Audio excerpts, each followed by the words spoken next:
This podcast is brought to you by Rising Phoenix alongside the Milan-Cortina 2026 Paralympic Winter Games. Music has kind of been the way for me to accept myself. In parasport, when you're actually doing what you love and being with people that see you for who you are, you just can be yourself. I have the same abilities. I can do the same as everyone else. The wheelchair isn't stopping me. This episode of What Does It Take is brought to you by P&G, a proud partner of the Paralympic movement. P&G believes in the power of the everyday champions who inspire us all, and we're excited to share the stories of athletes who embodied that spirit. Good afternoon, Rising Phoenix family. Today I get to hang out with a seriously cool individual, Mia Larson Sveberg, a rising star in wheelchair curling with the Milano-Cortina 2026 Paralympic Winter Games just right around the corner. Hello, Mia. How are you doing today? Hello. I'm good. Not freezing right now, but maybe later. So before we kick this whole thing off, I'm going to ask you a question. I kind of feel that this would be a good question to kick this off with you. Okay. Tell me about you. Who is Mia Sveberg? Mia Sveberg is a positive, pretty young looking, but really old inside. So I'm like a granny, taking care of everyone if they're freezing, knitting, love like dark chocolate and coffee with the milk. But at the same time is really positive, energetic, have too much happening all the time and hate when it's like just quiet and just be lazy. So if I'm doing stuff, I'm always doing more than once. So if I'm watching a television show, I always knitting or anything else that makes me produce something because I can't just lay down. It's the most annoying thing in my life. So, since the moment that you've been on, even before we started recording, your spirit has been happy, you've been smiling nonstop. It really does fit who you are. But now I have a question for you that is probably a little bit different. So as you can tell, I have no arms, okay? So, do you think I have what it takes to do your sport? Absolutely. I think you don't need arms to do it. It would be helpful to have arms, but a lot of people also are pushing the stick with kind of the face. So as long as you can hold the stick with your two arms, then I think anything could be possible. And if not, we will put you in a chair and you can push with your feet. So no problem. Wait, you said that someone pushes with their face. Yeah, kind of. Okay. Explain that a little bit. So in wheelchair curling, we are using a stick. Normally, we hold it in our hands. Most people are using just one hand, so either the left or the right side. But some people have bad shoulders. So to make sure that you're not breaking your body with doing the sport, then you can use the upper body more. And some people are then using both their hands, holding the stick, and then falling forwards. And at the same time, your cheek, chin, Mm-hmm. Chin, chin is also helping to. So then you kind of using your face when you're not falling down, but making the stick go with the stone right forward, kind of. So you say there is a chance for me to try the Winter Paralympic sports of wheelchair curling. Does that mean I have to sit in a wheelchair? Yeah, that's kind of a bit of the sport. You have to be sitting in a wheelchair to play on the international. But if you come to Norway, I will teach you play curling no matter if you're sitting or standing. So no problem. I will get you on the ice. Well, we have enough ice in Iowa, so maybe I will wait till it's a little warmer and then come over to Norway and we can do that. So we're going to kick it back just a little bit because I'm very intrigued by your childhood and kind of how you grew up. I would like to know did you love music before you fell in love with wheelchair curling? Yes, wheelchair curling got into my life when I was 22, so that's pretty early, not like recently.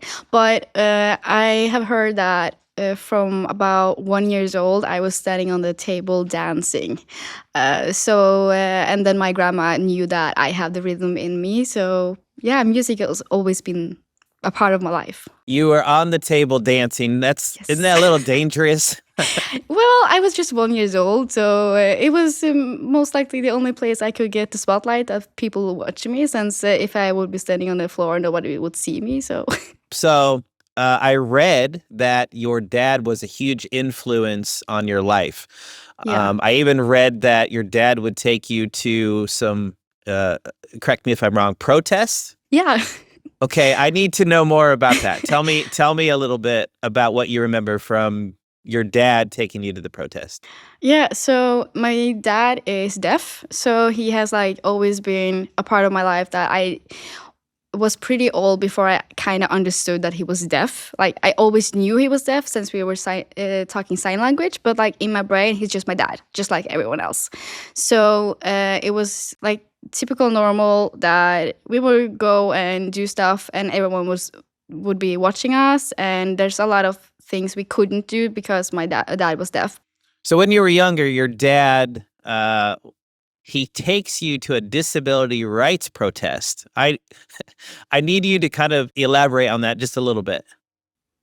Yeah, so when I was about 10 years old, my dad and I did go down to Oslo, to the main capital, to go and demonstrate for my dad's rights. I was old enough to still ditch school a few days without problems.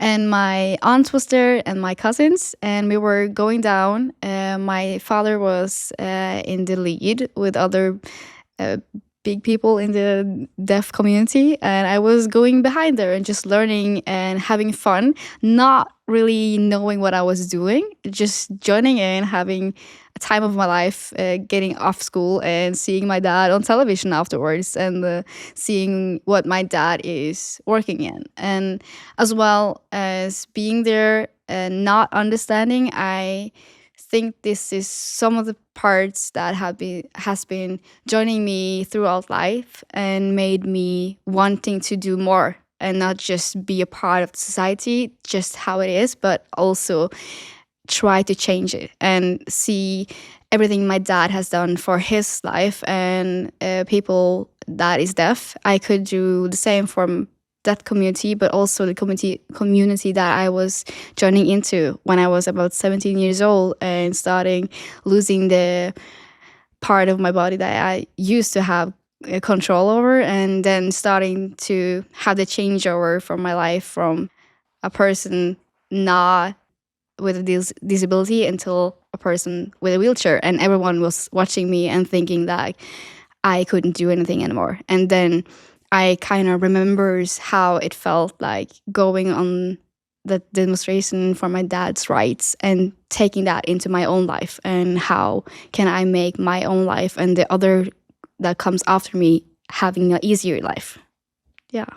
So to be honest, that disability rights protest really had a lot of influence on your life, even now, because you do a lot with disability rights already. Can you go into a little bit more detail about what that means to you and where that's taken your life?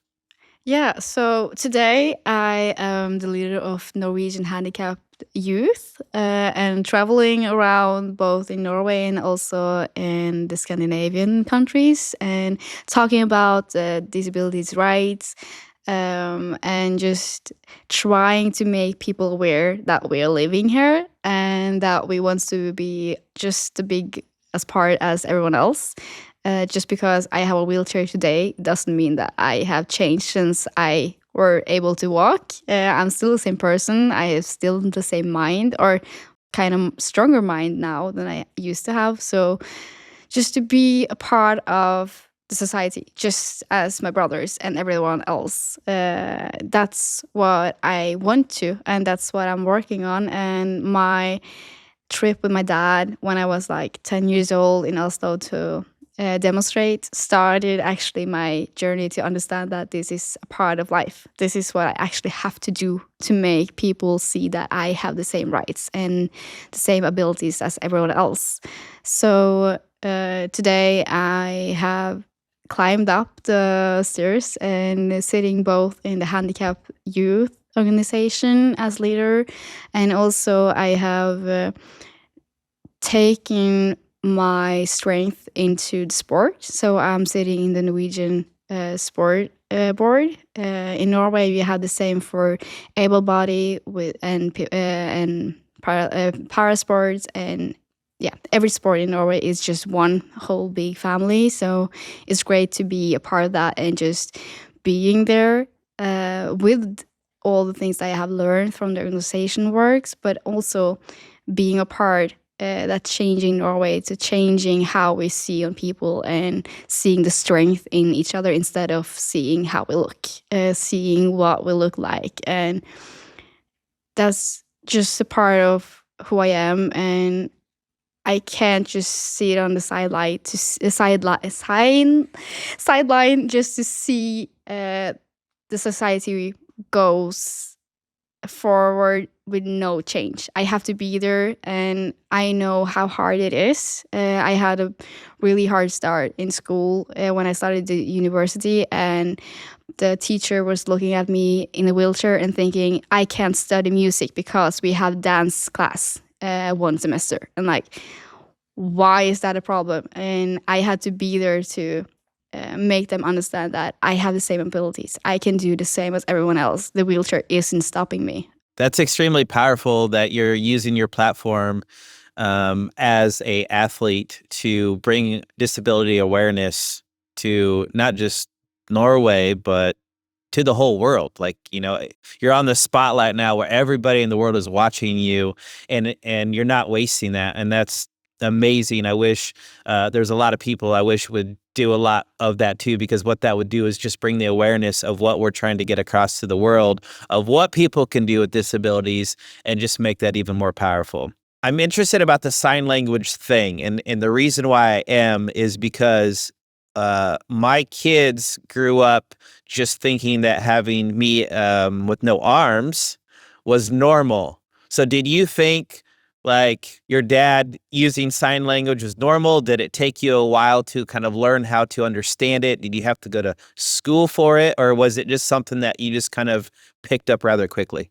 Well, for me, I learned sign language kind of before I started talking. So I can communicate with my mom and dad that I was thirsty and I was hungry. I wanted some food and stuff like that. So I could communicate earlier than my actually vocabulary came out.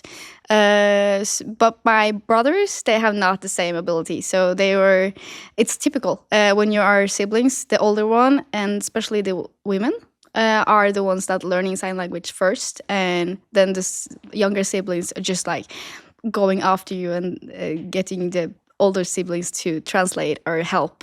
So it's typical. But for me, my dad is just like being my dad. I can understand what he's saying without watching him like everyone else. I know his voice and stuff like that. But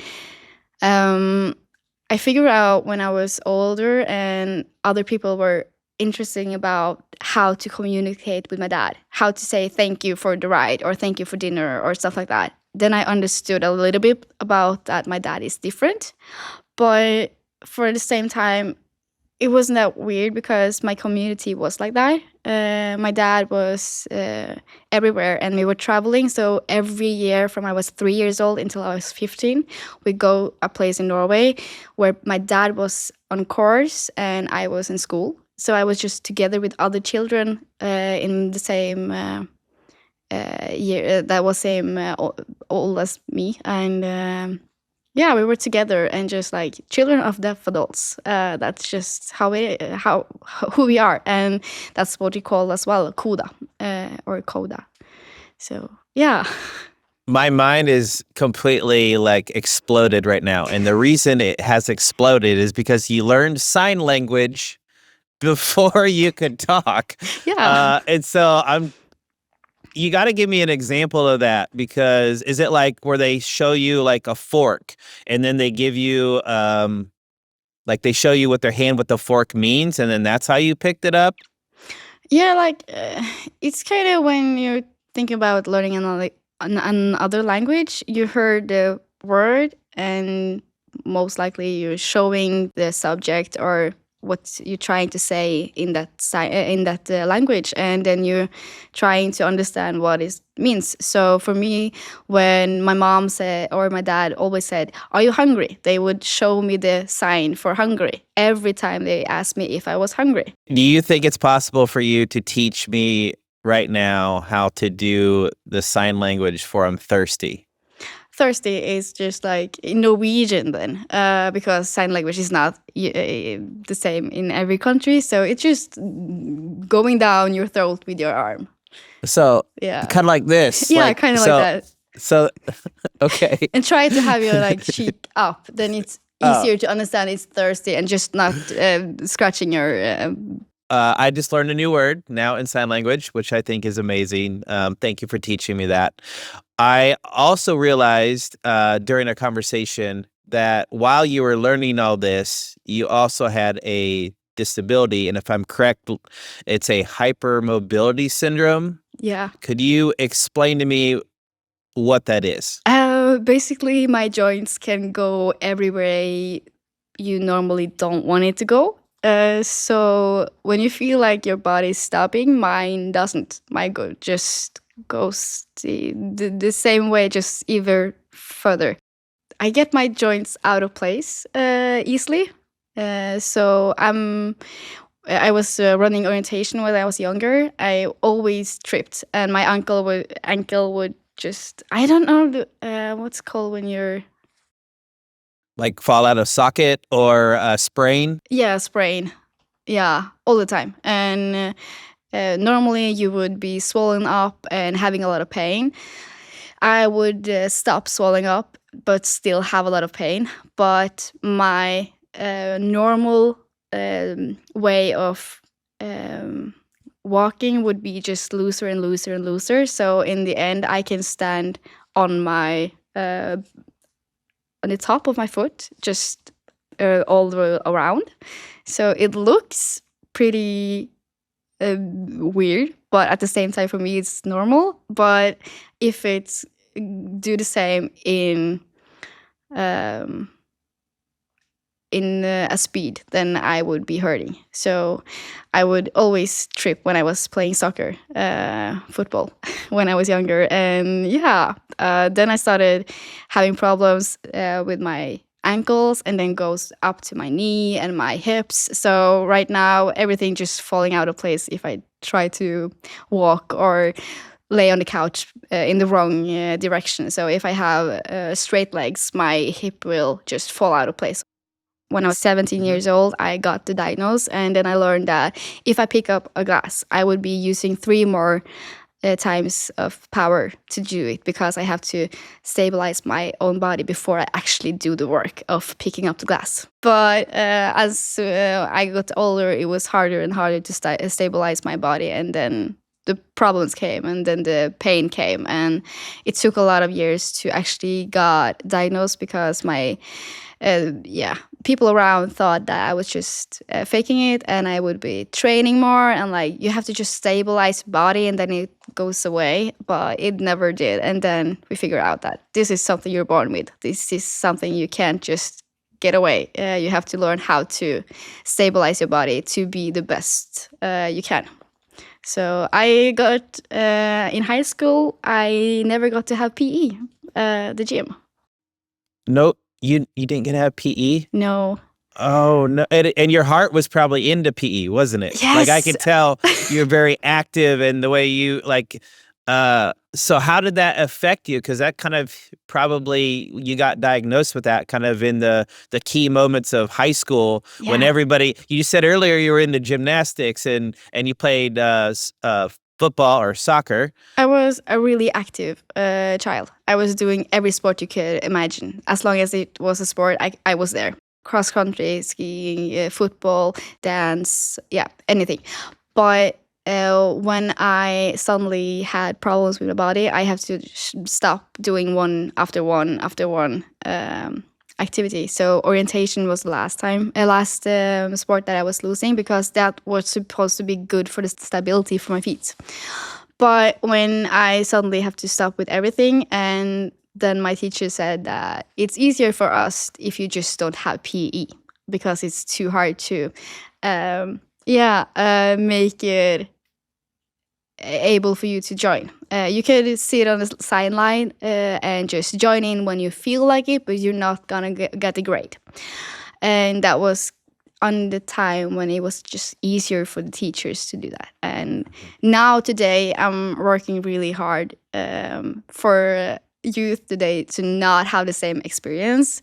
It was really hard going through school and feeling like everything is just shutting down. When my body's shutting down, even my school don't think that I can do sport. And that was really hard and painful. And I used a lot of years to find the love back for sport. And it took me about 5-6 years before I was trying parasport. Real quick, what sport was your favorite when you were younger?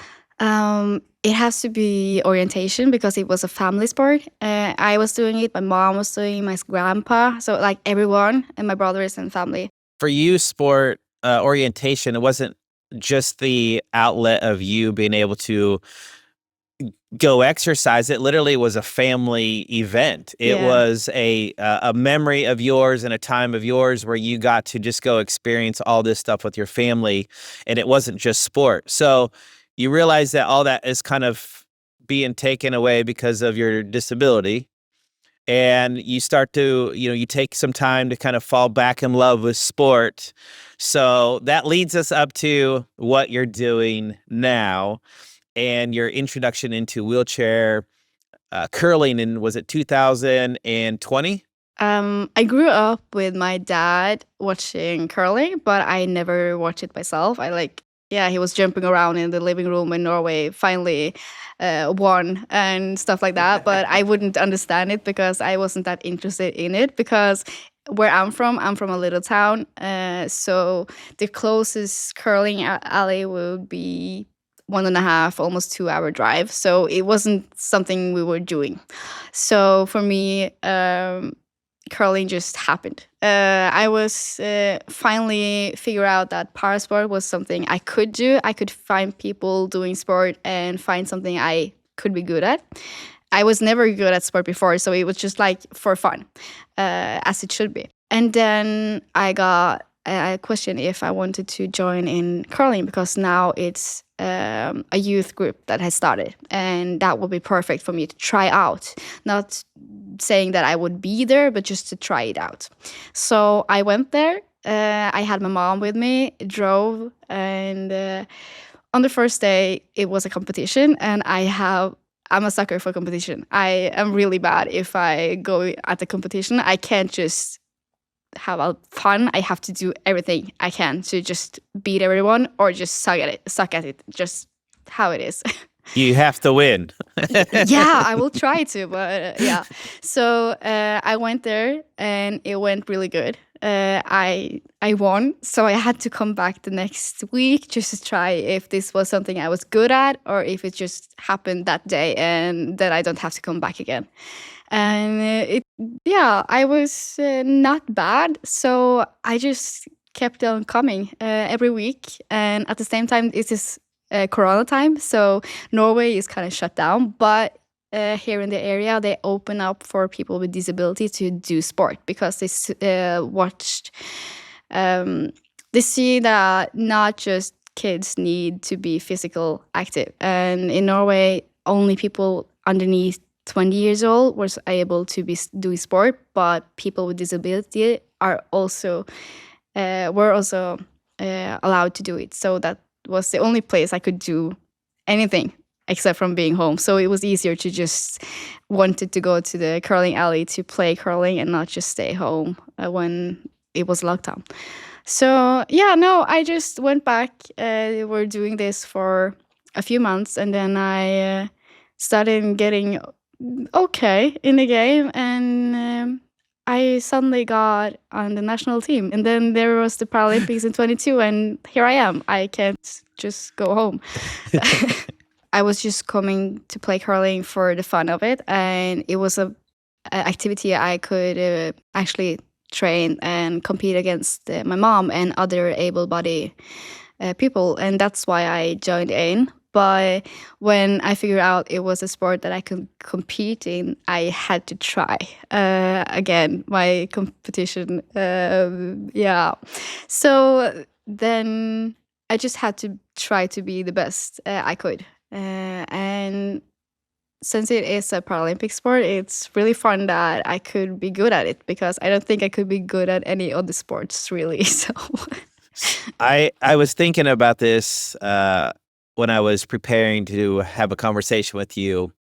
Is that you compete against men too? Like they don't have a women's category or a ladies category and a men's category. It's literally we just want the best of Norway to show up and represent us, and it doesn't care who you are. Your smile. I wish people could see your smile. You know how I feel like you got to have a lot of pride in that because you are the best of Norway and you're beating people that are of the opposite sex. Like you got to talk to me about that feeling because I feel like that's a pretty good highlight for you. yeah, well, in wheelchair curling, you have to be at least one woman and one man at the ice Okay. at all time. So it's 5 people, 4 on the ice at all time, and at least one has to be in each gender, and that's part of the way I got into the national team since there's not too many women's play. I Mhm. starting to understand the sport so much more, the tactic, everything you have to do, and I actually competing more and more against the guys in my team about which spot are you going to have on the ice when the game starts.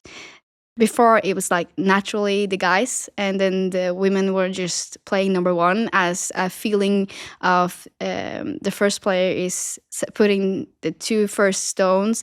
You don't have to be really strong, you don't have to beat the stones and stuff like that, you just have to get it over into play. But now I'm actually getting to be more and more strong. I can do the same as the guys, and it's not just um, the women's spot anymore. It's more like I can actually do the same as everyone else. And when I first do it, I'm gonna do it like really good. So you don't want to miss out. And when you see what's happening, then you don't understand why I'm not playing. Kind of that feeling is one of the greatest feeling, and just being there. And yeah, I don't know if I answered this question, but You are doing so perfect. My brain kind of goes 100 miles an hour when you're talking because I have so much questions that I want to keep asking. When you earlier said about a spot, we should just call it Mia's spot. Okay, that's your spot. It's yours. It ain't going anywhere. Um, you own that. You own that. What I would like to do though is ask you a couple questions about your sport specifically yeah. because stones are don't they weigh like 40 pounds? I don't know what pounds is in kilos, Or but in yeah, kilos it's 20. okay. Is it the same as like let's say the Olympian or what we call maybe an able-bodied team? Okay. Are the rules the same for Um, able-bodied curling versus a Paralympic curling team? Are the rules it's basically the same rules. There's a few slightly different things that a no-tick rule is nothing we have. To explain no-tick rule is that you don't, if there's coming a guard on the center line, you're not allowed to push it out. But in wheelchair curling, you are allowed to push it out. So that's the only kind of tactical different, and we don't sweep. So every stone we throw over the ice, it has to be precisely this right spot and the right speed and everything. If there's something a little bit wrong, just a stray of hair on the ice or anything, then you're ruining your shot. So that's the biggest difference. And I would say that it's a little bit harder actually to play wheelchair curling than the able body that is allowed to sweep, because then you have a lot of um, movement. Well, You can move the stone kind of in the direction you want it to, but we are not able to. So if you just throw the stone wrong, you throw the stone wrong. That's just how it is. So you have to be precisely. do you think you could actually be on the Olympic team? Good question. Because if you could throw a stone accurate without sweeping, could you imagine what you could do with someone sweeping? Yeah, well, we have actually tried it in our national team back home in Norway when we played against the Olympic team, against the wheelchair team. And when they were not allowed to be sweeping, the Norwegian team won. The sweeper had no chance without the sweeping. And today, I know the Norwegian team is training more and more the same way as we are, trying to learn the speed, the precise way of doing it and not sweeping, because the more precise you can be, the better you are when you don't have to sweep, because then you just do it right.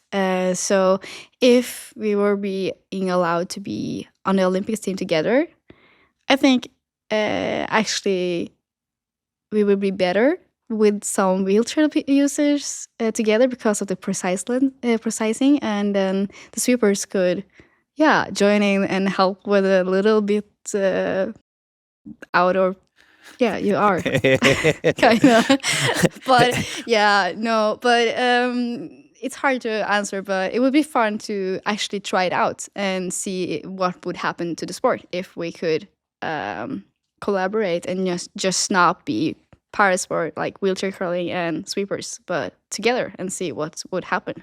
So what's your position that you prefer to, do you want to start off, or do you like the middle or the end?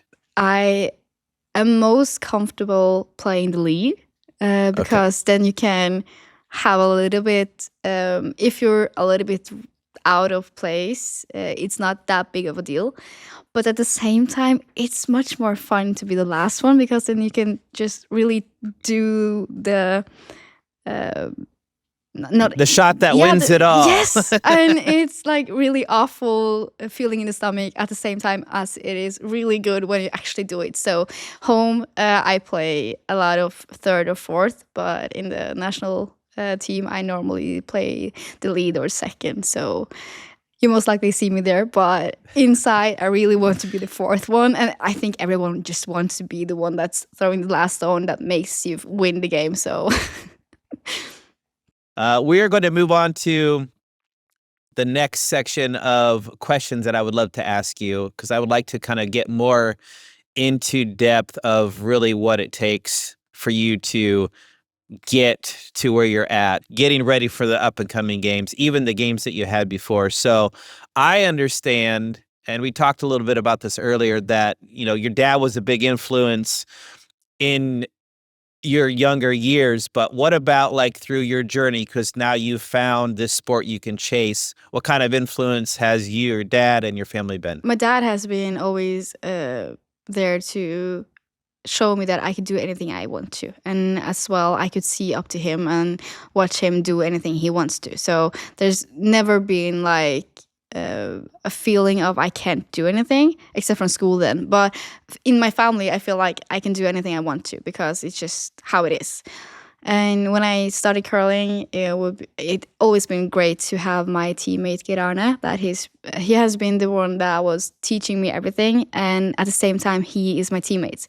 So when we're practicing together, we have fun together, and we travel together. We do everything together. So it's like really great to have him on a team. I'm the youngest one, so it's like having an uncle together. Not a dad, because he's not making me not do stuff, but he's trying to make jokes and be the fun one to be around. But at the same time, he's the safe one you can ask if something needs or there's something happening. Or when I was now I live just 10 minutes away from the curling alley, but before I was traveling 1.5 hours. So then I could just come home to them and be a part of the family, eat dinner afterwards and stuff like that. So it's been great to having a teammate that also kind of feels like a family sometimes. So earlier at the very beginning, you said you remember watching your dad jump out of his chair in excitement because he was watching curling on TV and they won. So do you visualize that when you win? He wasn't in Beijing, but he when we were in South Korea and we took gold, he actually was there. He met up at the airport. I have no idea that he was joining in. I was just going out of the airport, and then suddenly my teammate said, "Isn't that your dad?" And like, no. And then like, yes, that's my dad. What is he doing here in South Korea? It's like, you're not supposed to be here. And then I actually got to see him run around and around and around in a circle in the curling alley, because when you are watching curling, we are playing on a 40-meter long ice sheet.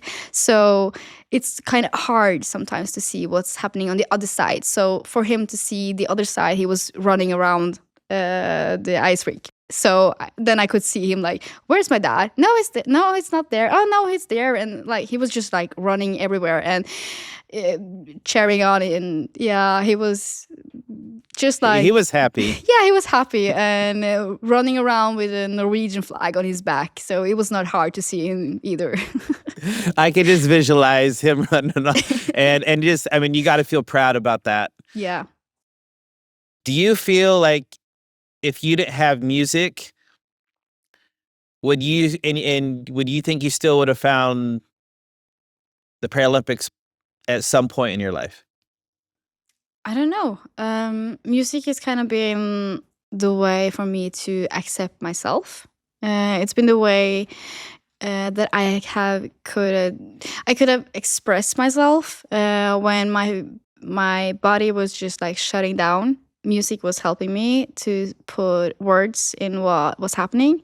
So I've always been writing music, and the last years I've been writing it in Norwegian, and it's more and more personal, and it's where I've been getting out my frustration and helping me not hit the ground and not hit the floor, like just keep going. And no matter if the people around me thinks that I am a different person in the wheelchair than I was walking, and no matter what's happening, I could always go to music and like feel like this is my home, this is where I belong. I'm not sure if I would be positive or anything if I wouldn't have music. Actually, I think that's the part that made me who I am and made me be a positive person, thinking about I can do anything. And my father and my family is great, and they have done a lot to make me feel like I can do anything. But without the music, I wouldn't be there. I don't think actually I would be going back to sport as well if I wouldn't have the positive place to go to between everything that happened. Between music and sport. So what do you think it takes to make it to the 2026 Milan-Cortina Winter Paralympics? You have to have dedication and the love of what you're doing. If you're not having fun, then you're not being better, I think. I think if you're hating what you do, you don't get to push yourself to the next level. If you're having fun, then you're having fun going out there. Mm-hmm. So you make it to the games. So what does it take to actually compete at the games? You have to be there. You have to not just physically be there, but also mentally. It doesn't help if your body is there, if your mind isn't. I honestly think the mindset is probably, in my opinion, probably the 99%er of every athlete is the willpower. You got to think. You dealt with learning sign language, having the disability that you found out later on, losing the sport that you love, but then finding a new sport. That's all the mental toughness that you have. That's what makes you, in my opinion, such a great athlete. I want to know, what has your sport given you, or what would you be without it? The sport has given me family, and it has given me the possibility to look everything that I can do. it makes me stronger, both physically and mentally. Not only making me feel like I can be a better version of myself with the illness, but also makes me stronger. I get to compete. I get to be with people that having fun doing an activity. In parasport, when you're actually doing what you love and being with people that see you for who you are, you just can be yourself. Just relax, not try to be someone you're not, because that's too much of the reality other places in life. Is your family going to show up in person and cheer you on? Because this is your second Paralympic Games, which basically would mean this would be the first time they get to watch you live. So is that going to be something that you're going to be able to bring them along with? Yeah, some of my family is coming down, so I'm really looking forward to it. And I also bought them t-shirt with a Norwegian logo so they can feel like a part of the team. So Give me 2 examples of what you love about Italy. I love how people just embrace each other, and also the food, Oh, the food. pasta. There's so many questions I have for you, but we're going to end it kind of with a final question. And I want to know, what does it take to do what you do? It takes a lot of practice, a lot of positivity, and a mindset that there's a lot of days that feels like you're not doing anything great at all. But then you really have to look forward to the next day and just put this last stone behind you. The next one is the only thing that is that mattered. It's hard. It's freezing. You have 2.5 hours at least, even sometimes 3, when you're just freezing your ass off. So you just have to be there and not think about the cold. I having 4 layers of wool and still is freezing. So you just have to be there, think about what you're doing, and don't think about everything else. You know, that was supposed to be my last question, but what you said kind of resonates with me just a little bit. And I want to know your answer when you said sometimes it gets tough, because everyone listening to this podcast, whether they have a disability or not, go through something in their lives where it's tough. Like how when it's tough for you, where do you go to in your mind that says, okay, I'm going to wake up the next day, let's rock and roll? I go to my family, I go to my thoughts, and I go to the music. So even on the ice when we're competing, I'm singing and I'm humming to myself. When I'm freezing, I'm humming. When I'm feeling sad, I'm humming or singing. Like no matter what I'm doing, it's always coming back to music. It has been 50 years of Winter Paralympics, and the 2026 Milan-Cortina Games kind of wraps up that 50-year celebration. How do you feel about the fact that you are the one actually competing in such a historic 50-year anniversary games? It's really great. It's not something that happening every year. It's great doing this here, and it's also like really fun to be able to have audience this time. Just to be in Italy, where a lot of other great Olympics and Paralympics has happened before. I heard a lot of positive stuff before, so I'm just like looking forward to this year and feeling how it is to be a part of this circus kind of. It's like, yeah, Paralympic is just bigger than you imagine, and I still don't understand how big it is, since I was in Beijing when there was no audience and you were just like locked in. So this is gonna be a whole new experience. So I'm really looking forward to it, and especially since it's 50 years and maybe more than it would be in a normal Paralympic kind of. So as you're getting ready for the 2026 games, obviously day to day, as you talked about earlier, gets sometimes tough, right? But can you expand a little bit on what it takes to be an elite performer more on a day-to-day basis versus like a long-term vision? Yeah, so as a Paralympian, you have to be sure that your body is able to practice. It's not just you can train all the time that you have, because you have to take care of your body. Everyone is different, and my illness makes me a lot of pain if I'm tired and stuff like that, and it makes me having a longer time off training if I'm not balancing it enough. So you have to be sure that you're able to make your days. That's really important, to have people seeing what you can do and helping you through the days, and not making that as a part of the worries. Kind of, yeah. There's a lot of as athletes, after they work out every day or they train for their sport, they take ice baths or they put ice on joints that are sore. Do you just go lay on the ice? Like, do you just I'm sore today, I'm just gonna lay down, because that's kind of like a giant ice bath. Have you ever just done that and be like, yeah, this feels good, recovery's happening now?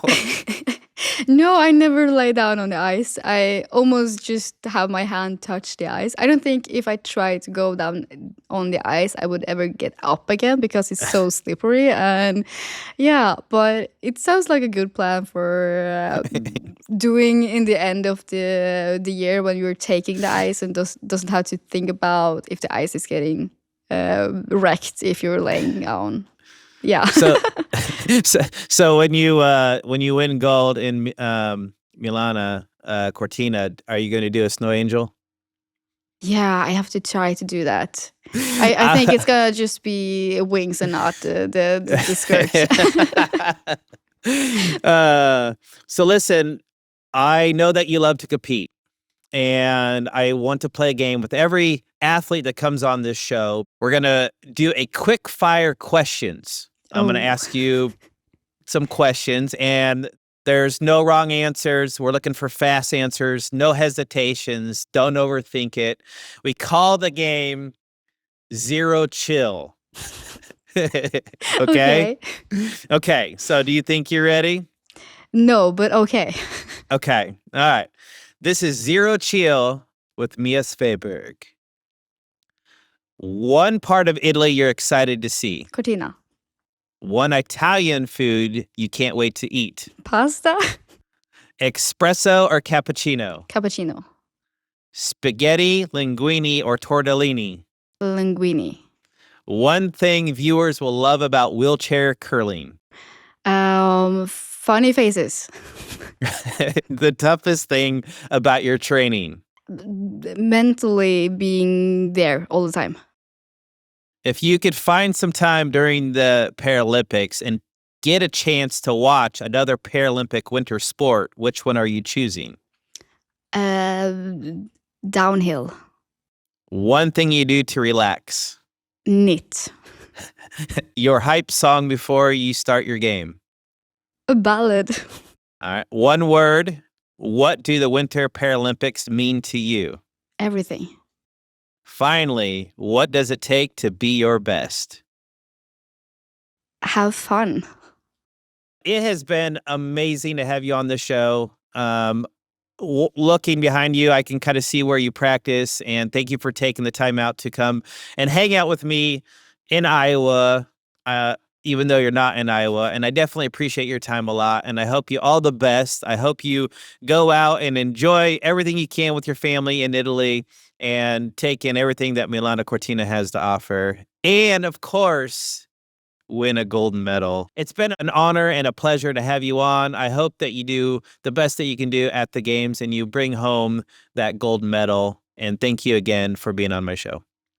And you've been listening to What Does It Take? A podcast brought to you by Rising Phoenix, alongside the Milano-Cortina 2026 Paralympic Winter Games.